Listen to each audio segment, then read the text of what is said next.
already 1:30 in the morning. Bukas parang study ako ng alas 4. Diretso na ako sundo sa friend ko.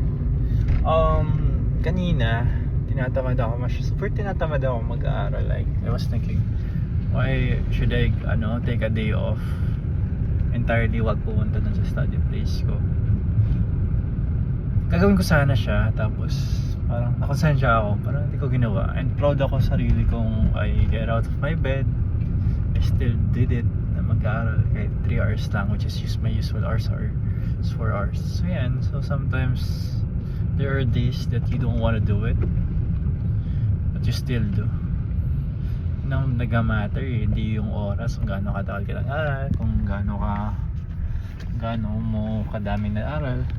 It's the fact that nag-aral ka kahit ayaw mong gawin. I think that's something na proud akong ginawa ko today, kasi natamad talaga ako kahit nga ngayon gusto mag-Dota eh. Pero yun, okay na yun. Yun na kaya, tangin ako, tulog na ako. Kahit nagkape ako, wala na ako naiintindihan. Tulog na ako, listening to my body, and I'll try again tomorrow. Kasi yun naman yun eh, little by little nakukuha mo yung mga gusto mo makuha through effort, through consistency. Kahit di naman ako consistent talaga, but I'm doing my best. Ano naman lang, bye bye. Also, I should not, next time din ako mag-video habang nag-drive.